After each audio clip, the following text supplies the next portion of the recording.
Qual objeto do Sistema Solar é tão pouco estudado que quase nada sabíamos sobre ele até 2015? Qual planeta perdeu seu status em 2006? Em qual corpo celeste a superfície é 3 vezes mais mortalmente fria do que o ponto mais gelado da Terra? Aqueles que se interessam por temas espaciais provavelmente já adivinharam que estamos falando sobre Plutão, um dos objetos mais misteriosos ao nosso redor. Mas em 2015 aconteceu uma verdadeira revolução científica. Foi quando a sonda Novos Horizontes, enviada pela Administração Nacional da Aeronáutica e Espaço para explorar o universo, chegou a um local incrivelmente distante, até o próprio Plutão, o que vimos através dos olhos dessa espaçonave. Vale ressaltar que ela conseguiu registrar imagens de qualidade muito superior às que o telescópio Hubble capturou em 1996, e antes disso nós nem sequer suspeitávamos que havia um planeta anão nesse local. Os cientistas suspeitavam que deveria haver um 9º objeto no conjunto do Sistema Solar, além dos 8 já descobertos, mas por muito tempo o procuraram sem sucesso. A situação não mudou até que o jovem do Kansas, Clyde Tombaugh, com sua persistência nas observações do céu estrelado, descobriu uma pequena mancha que se movia lentamente na escuridão. Essa mancha acabou sendo Plutão.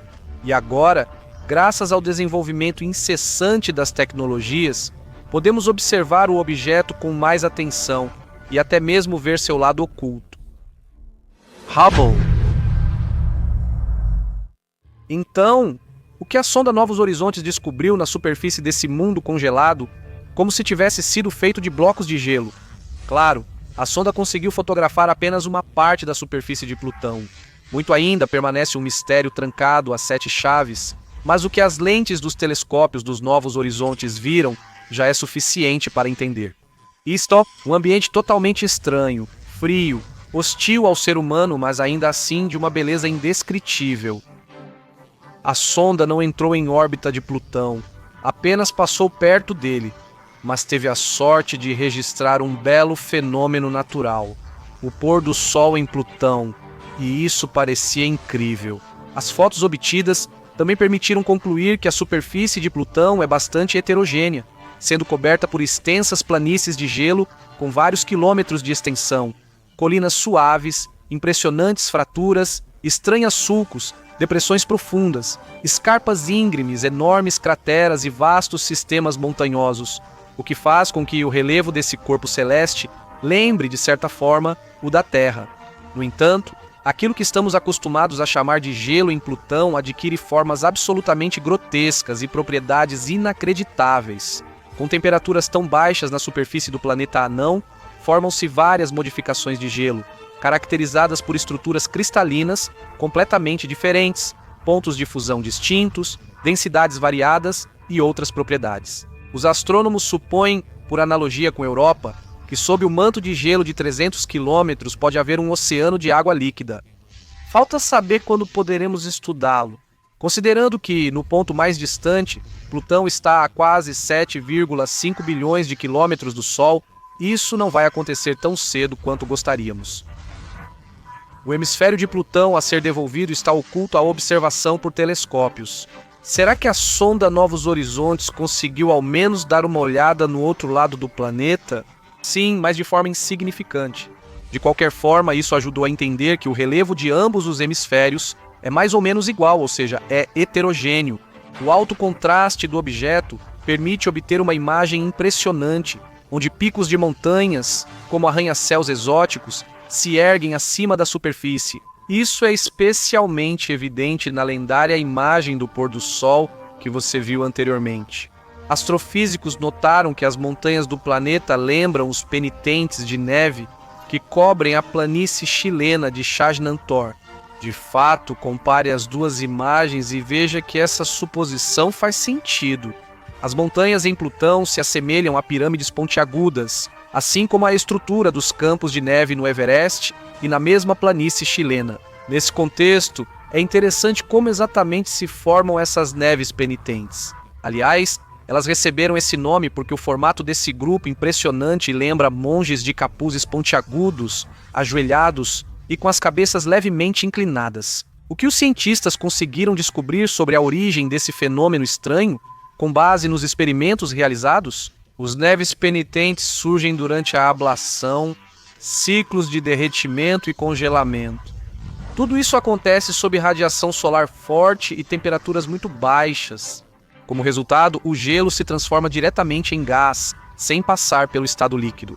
Na Terra, essas formações chegam a no máximo 30 metros, principalmente no Everest, mas geralmente não passam de 5 metros. Enquanto em Plutão, picos de montanhas inteiros têm essa aparência, o que exatamente causa o processo de formação dessas montanhas em Plutão ainda permanece uma questão em aberto. E agora vem a parte mais interessante. Como a New Horizons conseguiu obter parte das informações sobre o lado oculto do corpo celeste, desta vez, os cientistas resolveram de forma engenhosa. Aumentaram ao máximo a resolução das fotos da sonda durante a aproximação ao planeta. Sem dúvida, ficaram desfocadas e borradas, mas ainda é melhor que nada. Além dos espinhos de gelo, aqueles mesmos protótipos dos monges penitentes, no lado oculto de Plutão foram descobertas linhas cruzadas de enormes dimensões e extensão. Muito provavelmente são falhas e cordilheiras montanhosas, cujo surgimento poderia ser atribuído a alguma atividade tectônica se não fosse por um detalhe. Mas qual é a característica do relevo do lado visível de Plutão? A primeira coisa que chama a atenção, é claro, é a região Tombal, nomeada em homenagem ao descobridor do planeta. Essa cicatriz, segundo as previsões dos cientistas, se formou devido a um impacto externo no corpo celeste, por analogia com regiões semelhantes em Mercúrio e na Lua, assim como o Vale Marineris em Marte. Marineris, o que isso significa, você pode perguntar. O fato é que essas falhas e cadeias montanhosas estão localizadas aproximadamente do lado oposto à região de Tombal, ou seja, do outro lado de Plutão. Portanto, elas também podem indicar um evento catastrófico e fornecer ainda mais informações sobre ele. Será que isso é tudo o que a espaçonave Novos Horizontes descobriu? No lado oculto de Plutão, a descoberta mais marcante e significativa é a cratera Simonelli, com 250 quilômetros de diâmetro, que, pelo seu poder de reflexão, parece estar completamente coberta de gelo. Também foi descoberta uma faixa misteriosa, interrompida apenas na planície Sputnik, local onde fica parcialmente a região Tombal. Cientistas explicam essa faixa pelos ciclos de congelamento e expansão de um oceano subterrâneo hipotético no planeta. Esse oceano, ao longo de milênios, pode ter criado a fenda global ao agir sobre a crosta de gelo sob grande pressão. Aliás, a região Tombal, a sonda Novos Horizontes, também viu, digamos, sob uma nova perspectiva, por isso, as imagens ficaram muito mais nítidas e compreensíveis. Essa área é incrivelmente diversificada em termos de relevo, sendo margeada por duas cadeias de montanhas, Hillary e Tenzing. As últimas se elevam a 3,5 km acima da base, o que corresponde aproximadamente à altura do Monte Fuji, no Japão. Ao mesmo tempo, as montanhas Hillary não são muito altas, atingindo no máximo 1,6 km de altura. Se procurarmos um equivalente terrestre para elas, seria a montanha Shniska. Na Chequia, a região de Tomba é frequentemente chamada de coração de Plutão devido ao seu formato característico, e uma parte desse coração está localizada na planície Sputnik. O diâmetro da coluna, que chega a quase 1.500 quilômetros, permite imaginar o quão imensa é a própria região de Tomba. Alguns cientistas sugerem que essa é uma antiga cratera de impacto, que ao longo de milhões de anos foi preenchida por gases congelados. Estima-se que o objeto que caiu em Plutão tinha cerca de 650 quilômetros de diâmetro. Foi ele que deixou cicatrizes eternas e incuráveis na forma de uma bacia titânica, linhas misteriosas no lado escuro do planeta. Pode-se supor que o evento foi realmente catastrófico. De onde vêm essas conclusões? Não só por causa das cicatrizes descobertas pela New Horizons na superfície de Plutão, mas também por outro motivo. A área onde se encontram as linhas cruzadas provavelmente representa um terreno caótico, com uma acumulação de diferentes formas de relevo, desde fraturas até cordilheiras. Esse caos pode ter surgido como resultado de uma forte onda de choque que circulou o planeta várias vezes. Lembre-se da erupção do vulcão Krakatoa na Indonésia. Quando as ondas de choque se encontraram, elas puderam formar o acúmulo do que vemos agora. Quais outras descobertas a sonda Novos Horizontes fez? Apenas passando por Plutão, ele conseguiu estudar bem a atmosfera do planeta anão. Descobriu-se que ela é muito rarefeita e cheia de nitrogênio, com traços de metano, além de conter partículas de monóxido de carbono. A pressão atmosférica em Plutão é muito insignificante e seus valores são bastante variáveis. Quando Plutão está muito longe do Sol, ele recebe 3 vezes menos calor do que no ponto mais próximo da órbita. Consequentemente, a atmosfera do planeta anão pode ser muito instável. A temperatura média das camadas atmosféricas é de cerca de menos 180 graus Celsius, enquanto na superfície reina um frio ainda mais mortal, chegando a menos 223 graus. Se acrescentarmos a tudo isso os sons assustadores de Plutão, o quadro fica bastante sinistro.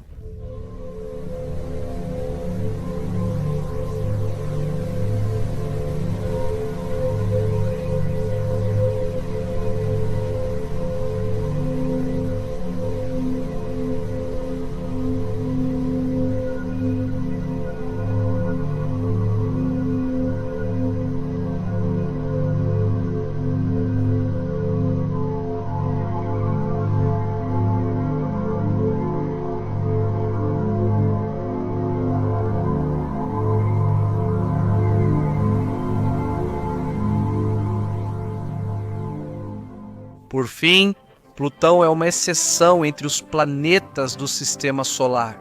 E não só porque ele foi expulso do grupo dos corpos celestes clássicos e depois classificado como planeta anão. Sua órbita é completamente diferente do caminho dos outros planetas. Em um de seus trechos, Plutão chega mais perto do Sol do que Netuno, e em outro, o objeto se afasta da nossa estrela-mãe por bilhões de quilômetros. Um ano no anão gelado é o mais longo de todo o Sistema Solar e dura quase 250 anos. Pense nisso, são 2 séculos e meio. Seu dia dura pouco mais de 6 dias terrestres. Aliás, esse é um dos motivos que impediram a New Horizons de estudar o planeta em detalhes de todos os lados. O relevo da superfície de Plutão impressiona a imaginação com estruturas estranhas, cujo surgimento é incrivelmente difícil de explicar. Seu gelo é mais duro que diamante, e sob a crosta de gelo com centenas de quilômetros de espessura, pode haver um oceano quente, aquecido por um núcleo incandescente. E quem sabe, talvez em suas profundezas já tenha surgido pelo menos uma forma de vida primitiva. Em resumo, as descobertas que o Novo Horizonte nos trouxe mostram que Plutão é algo especial no Sistema Solar, ainda misterioso e inexplorado. E provavelmente continuará assim por muitos anos, mas nada nos impede de refletir sobre isso. Pode parecer que já conhecemos toda a história dos planetas do Sistema Solar, e não há mais nada novo a descobrir. O último escândalo foi a exclusão de Plutão da lista dos planetas principais, e depois disso houve um relativo silêncio. Em 2016, cientistas notaram algo incomum além da órbita de Netuno, na borda do Sistema Solar, onde grandes massas de objetos gelados seguem órbitas específicas. A estranheza era que forças de um objeto externo os influenciavam, mas ao mesmo tempo nenhum dos planetas conhecidos do Sistema Solar poderia influenciar esses objetos. Isso levou os cientistas a supor que, em algum lugar lá fora, está escondido de nós mais um planeta no Sistema Solar, ao qual deram o nome de Planeta 9. O que ela realmente é? Supõe-se que a massa desse planeta misterioso pode ser 10 vezes maior que a massa da Terra, e que ele está a uma distância de 400 a 800 unidades astronômicas do Sol. Quanto à origem do Planeta 9, as versões variam muito. Alguns afirmam que ele se formou da mesma forma que os outros planetas do Sistema Solar, ou seja, a partir de um único disco de gás e poeira. Outros dizem que o Planeta 9 está tão distante dos outros planetas porque está sob a influência da poderosa gravidade do Sol. Os cientistas tentaram, por muitos anos, encontrar evidências da existência desse planeta surpreendente, utilizando não apenas os telescópios mais modernos, mas também várias fórmulas matemáticas e simulações em computadores. E isso finalmente deu frutos.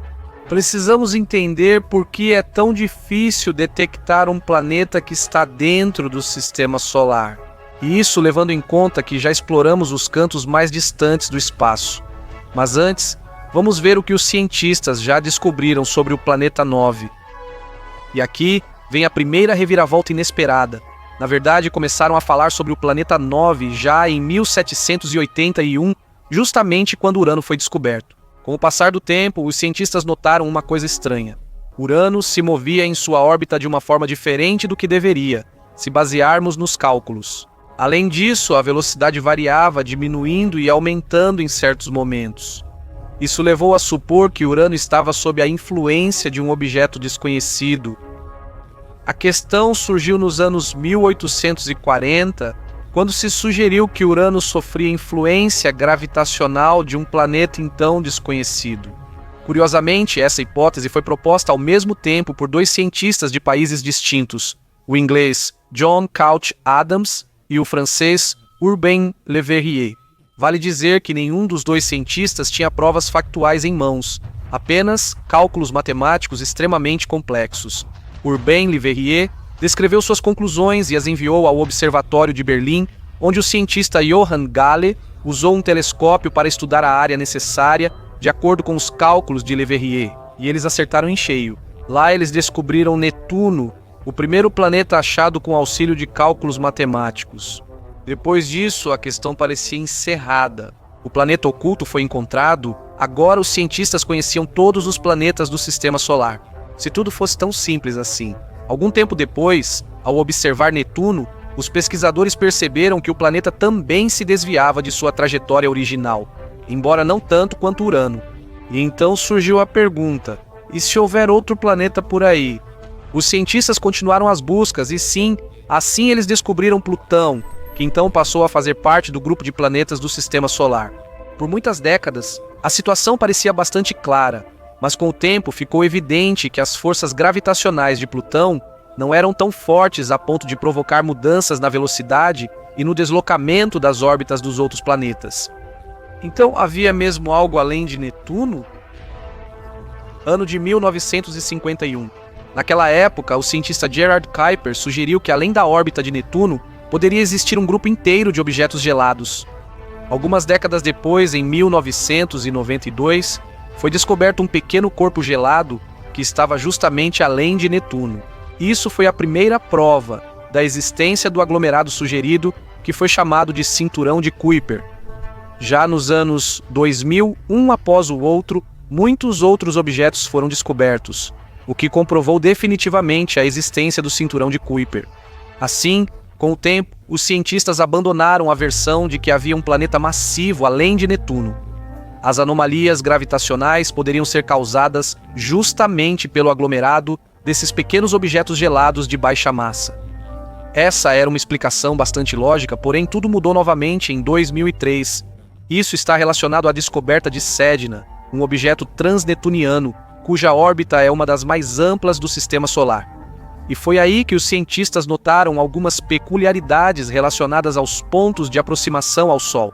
A órbita de Sedna deveria ser circular, já que se formou da acreção de corpos menores.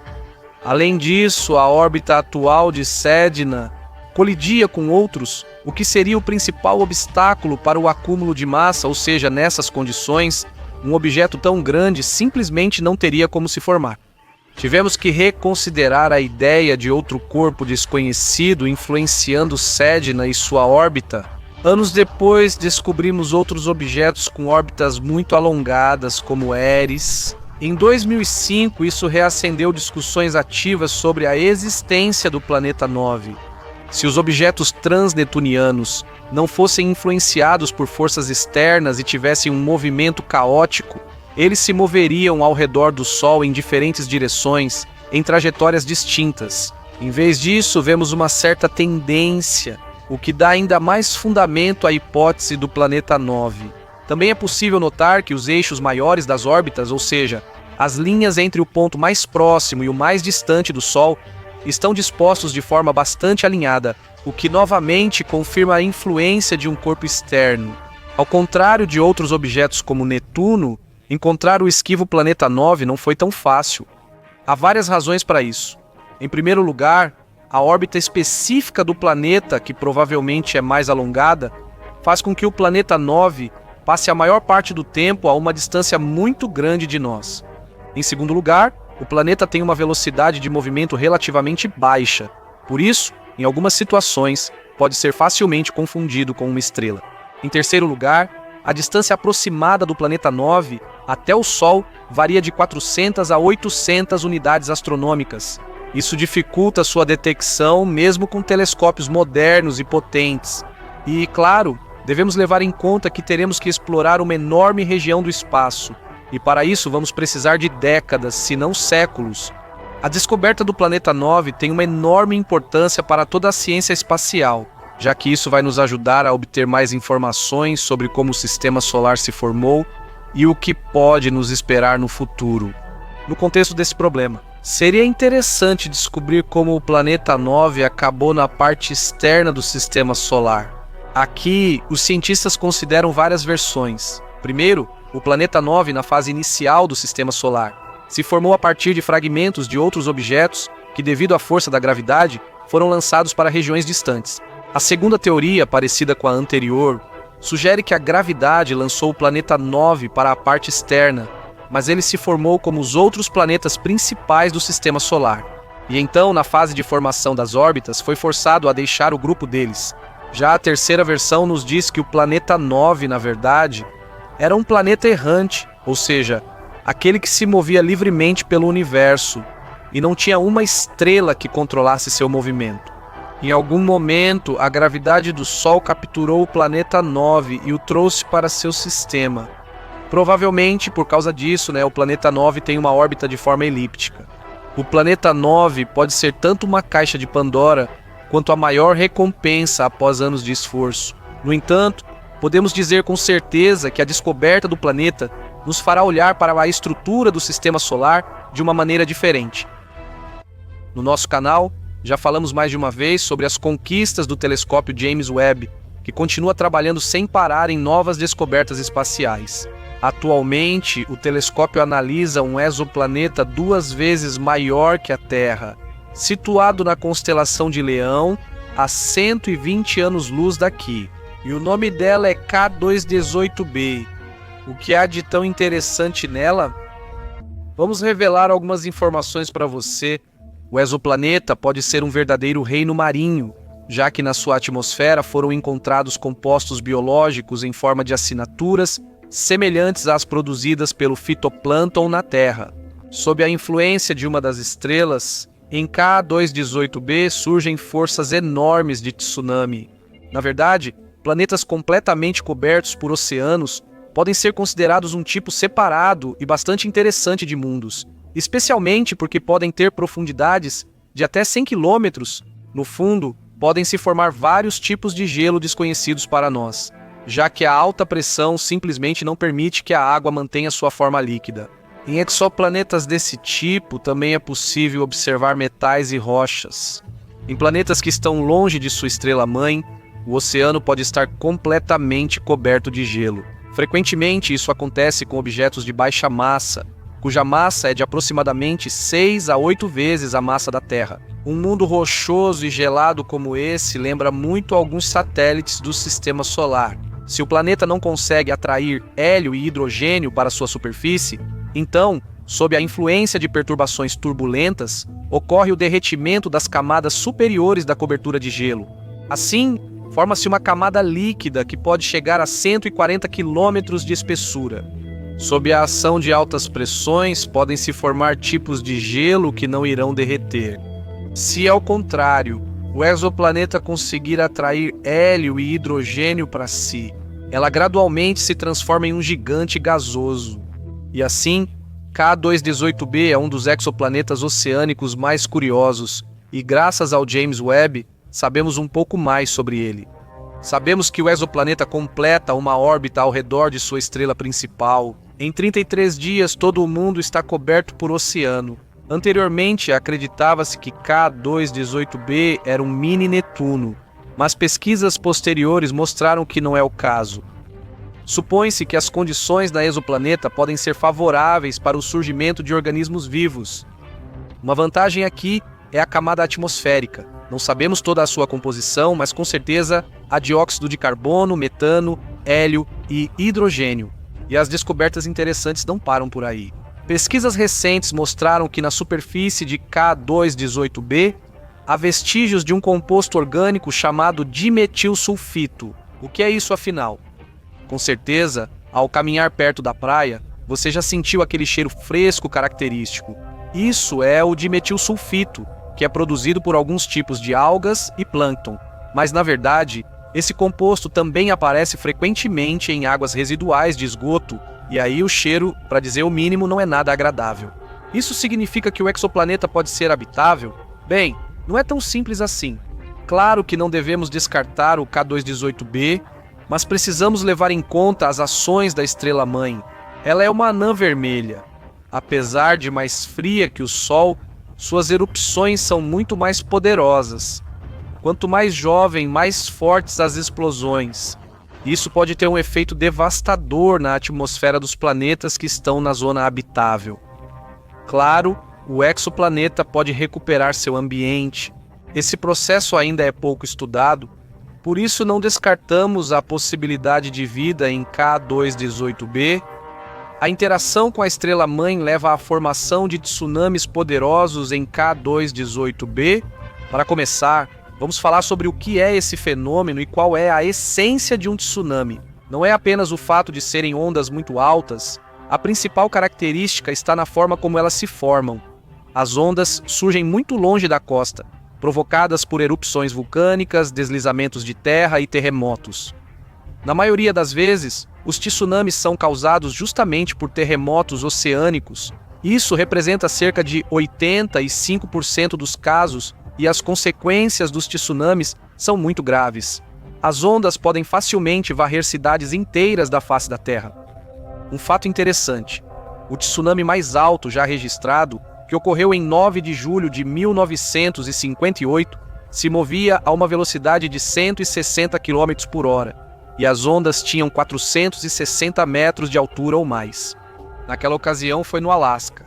E o mais paradoxal é que a causa do tsunami não foi um terremoto, mas sim um deslizamento de terra, sendo que deslizamentos de terra raramente provocam tsunamis. Foi um caso único, de certo modo. Os tsunamis são capazes de transformar ondas suaves e acolhedoras em uma parede mortal. A propósito, 1 metro cúbico de água do mar pesa 1 tonelada, e leve em conta que milhares de toneladas avançam em direção à costa a uma velocidade superior a 100 km por hora. Se uma pessoa for atingida por uma onda dessas, ela será literalmente esmagada, não restando chances de sobrevivência. Como você pode imaginar, algo semelhante acontece em KEI 218b, só que em uma escala muito maior em KEI 218b. Há uma quantidade suficiente de carbono e na exoplaneta ocorre a circulação dele entre o oceano e a atmosfera. Em alguns casos, isso pode ser uma receita para condições estáveis em KEI 218b. Mesmo uma anã vermelha pode não impedir o desenvolvimento da vida. Planetas em sistemas com anãs vermelhas ativas podem ser possíveis locais para o surgimento da vida. Essas estrelas são ainda mais estáveis do que o nosso Sol e podem fornecer condições para a vida por longos períodos. Pesquisadores acreditam que planetas em sistemas de anãs vermelhas, como KAIS 218b, podem ter condições favoráveis à vida. Em teoria, basta um fornecimento contínuo de luz da estrela. Para confirmar essa hipótese, são necessárias pesquisas mais detalhadas que vão durar mais de 1 ano. Atualmente, isso está sendo feito pelo telescópio James Webb, que, com a ajuda de sensores infravermelhos, realiza uma análise espectral, encontrando possíveis compostos orgânicos. Por enquanto, esse é o único método de busca por vida em outros sistemas estelares e, talvez, debaixo d'água, longe dos nossos olhos, esteja escondido um mundo inteiro que ainda precisamos descobrir. Existe vida em Marte? Essa pergunta ouvimos há muitos anos e ela já cansou todo mundo. Mas, recentemente, outra pergunta passou a interessar os astrônomos. Netuno é um dos planetas mais distantes, inexplorados e misteriosos do Sistema Solar, sendo uma enorme esfera de gases congelados. Em sua jornada de mais de 1,5 século ao redor do Sol, Netuno é sempre acompanhado por Tritão, seu fiel satélite. Até recentemente, os cientistas acreditavam que a vida nesses corpos celestes, que pareciam absolutamente mortos, era impossível. Provavelmente, por esse motivo, a Administração Nacional da Aeronáutica e Espaço cancelou a missão Trident, que estava planejada para ser realizada em 2038. No âmbito do projeto, uma atenção especial estava planejada para ser dada justamente a Tritão, o maior satélite de Netuno. Isso não surpreende, já que sondas terrestres raramente visitaram regiões tão distantes do Sistema Solar. O único que esteve lá foi o Voyager 2 em 1989. Mas, em vez de responder questões antigas dos cientistas, ele trouxe mais dúvidas e aumentou a curiosidade da comunidade científica. Quando teremos respostas para essas perguntas? Agora, levando em conta a missão inesperadamente adiada, não será tão cedo, mas os astrônomos ainda têm algumas suposições e hipóteses. Será que elas vão ajudar a responder: existe vida em Netuno? E se sim, em quais condições? Este planeta é extremamente raro como ponto de apoio para qualquer vida. As condições são duras demais nesse mundo frio e inóspito. Mas por que agora surgiram suposições de que a vida em Netuno ainda pode existir? Quando telescópios terrestres observaram o planeta com mais atenção, descobriram alguns fatos estranhos. Por exemplo, durante a estação quente em Netuno, que dura cerca de 40 anos, o objeto, em vez de aquecer como esperado, esfria. E a segunda questão: de onde vieram os colossais furacões em um planeta tão frio, furacões dos quais caberiam várias terras? Não é como Júpiter quente, com seus redemoinhos planetários e atmosfera turbulenta? O que exatamente a Voyager 2 viu em Netuno? Em primeiro lugar, uma grande mancha escura que os cientistas identificaram como um furacão titânico. Aliás, em 1994, o telescópio Hubble não encontrou nenhuma estrutura impressionante nesse local. Descobriu-se que a atmosfera de Netuno é muito agitada, mesmo recebendo quase nenhuma luz solar, apenas 1/3 daquela em que Júpiter literalmente se banha. Aliás, Netuno tem uma certa semelhança com Saturno, e não apenas em relação ao tamanho. A Voyager 2 descobriu que o planeta possui pequenos anéis, invisíveis da Terra. Além disso, a sonda registrou auroras polares muito brilhantes nos polos, muito mais impressionantes do que as do nosso planeta. Aliás, em 2022, James Webb também descobriu anéis tênues ao redor de Netuno, o que o tornou ainda mais parecido com Saturno. Não se sabe por que a missão que deveria ir para Netuno está, até o momento, suspensa. Desculpe o trocadilho, afinal o planeta tem muitos mistérios. Para começar, Netuno nem deveria ter aparecido nesse lugar.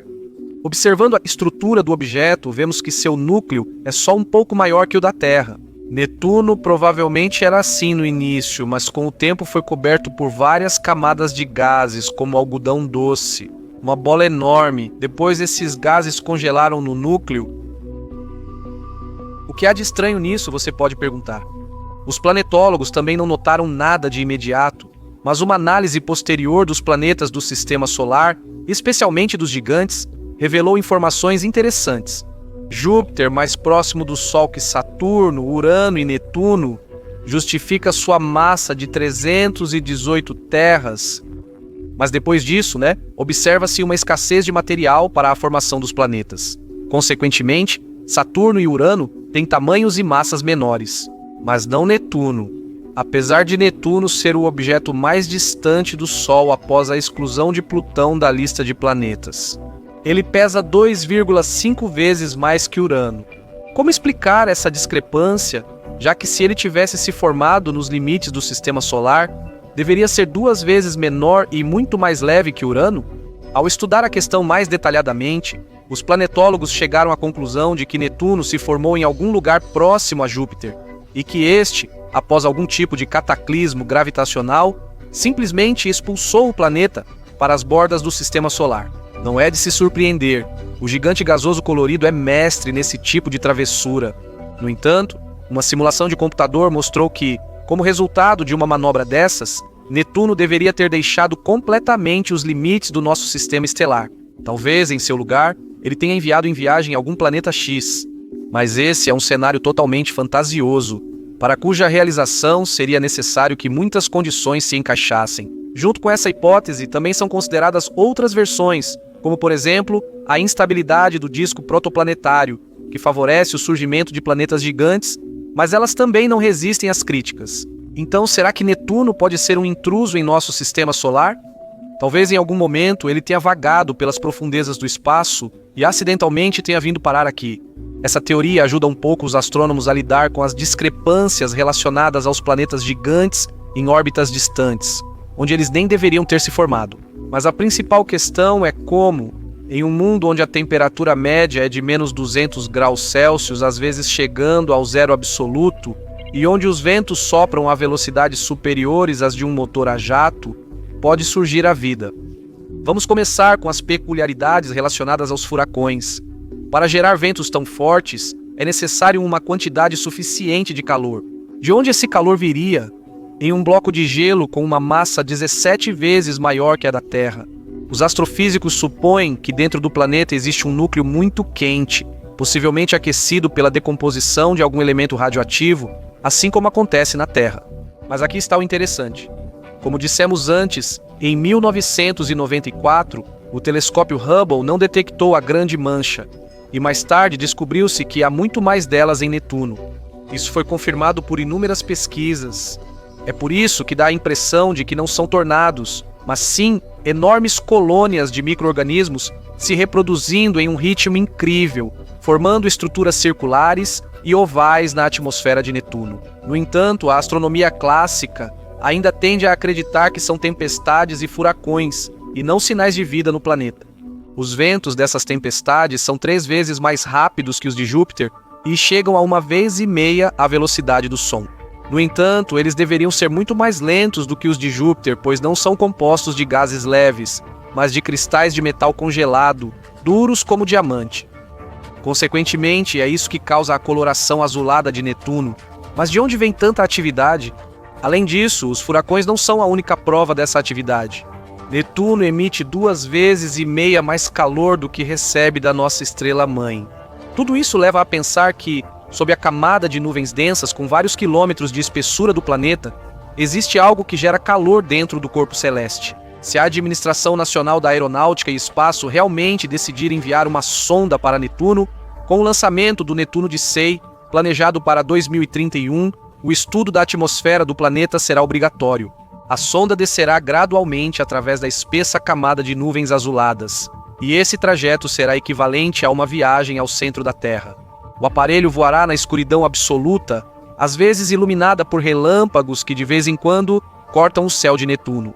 Quando a sonda chegar ao manto, enfrentará temperaturas altíssimas, quase como na superfície do Sol, além de enorme pressão. Diante dos seus olhos mentais surgiram imagens do manto terrestre, parecendo lava derretida. Afaste essas associações, pois em Netuno o manto é bem diferente, parecendo um oceano com profundidade de 1,5 terras. Quem chegou ao 5º ano vai perguntar: como um líquido tão quente não ferve? A questão é que, em Netuno, as leis terrestres não se aplicam por causa da enorme pressão. Isso já não é mais um líquido comum, mas sim um fluido ionizado supercrítico, um estado da matéria em que não há diferença entre as fases líquida e gasosa. O fluido supercrítico ionizado possui a alta densidade de um líquido e a baixa viscosidade de um gás. Essas propriedades tão únicas só podem surgir em condições extremas, como as que existem em Netuno. Uma das propriedades do fluido supercrítico ionizado é sua alta condutividade elétrica. Claro, isso é apenas uma suposição, pois ainda não é possível comprovar isso experimentalmente. Cientistas explicam que o campo magnético de Netuno se estende longe no espaço e, por algum motivo, não está alinhado com os polos do planeta. Quais outras condições podemos mencionar em Netuno? O planeta é chamado de planeta de diamante, pois o carbono é comprimido em diamantes quase instantaneamente devido à pressão crítica, podendo alcançar metros de diâmetro. Acredita-se que, se removermos a atmosfera em várias camadas e o oceano ionizado, chamado de manto de Netuno, poderíamos encontrar um núcleo de diamante sob eles. Se lembrarmos de algumas luas dos planetas gigantes, em particular Europa, com seu oceano sob o gelo, onde provavelmente há vida, por que não supor que dentro de Netuno também possa haver algo parecido? Seria interessante dar uma olhada ao redor do planeta, especialmente prestando atenção ao seu satélite. Tritão, descoberto em 1846, é realmente um mundo fantástico que talvez seja ainda mais adequado para o surgimento de vida extraterrestre, embora seja difícil chamar Tritão de hospitaleiro. Lá ocorrem fenômenos de criovulcanismo e predominam temperaturas extremamente baixas, chegando a menos 235 graus Celsius, quase no zero absoluto. É um planeta onde geysers de gelo periodicamente atingem até 150 quilômetros de altura em sua superfície. Sua superfície tem lagos congelados de metano e nitrogênio, e sob a crosta pode haver um oceano quente. Essa ideia surgiu entre os cientistas devido à estranha atividade geológica de Tritão. Ela pode ser causada por um núcleo quente, mantido pelo decaimento radioativo de elementos. Assim como Netuno, mas como Tritão surgiu próximo a ele. Pelas suas características e comportamento, ele é tão alienígena quanto Netuno e não se formou ao lado do seu planeta. Tritão provavelmente foi capturado do cinturão de Kuiper ou de regiões cósmicas desconhecidas. Então, talvez, sob o seu gelo exista uma verdadeira civilização desenvolvida. Isso é sugerido pela anasfera muito ativa do planeta. E no outro lado, ainda não explorado do corpo celeste, foram construídas poderosas estações para a deriva pelos vastos espaços do universo. Acha que é ficção científica? É bem provável, no entanto, Irina Romanovskaya, uma cientista do Colégio Comunitário de Houston, publicou recentemente um artigo no qual descrevia um método de viagens espaciais muito semelhante. Por fim, vale a pena perguntar: afinal, é possível existir vida nas superfícies de Netuno ou Tritão? Se considerarmos os furacões do gigante gasoso, que além disso estão aumentando em número, como colônias microbianas, que se multiplicam rapidamente, então podemos refletir sobre isso. Quanto a Tritão, centenas de vulcões que expelem nitrogênio congelado e lagos de metano mortos dificilmente deixam alguma chance para o surgimento de vida em suas superfícies. Ao mesmo tempo, em ambos os casos, certas formas de vida podem surgir nos oceanos subterrâneos.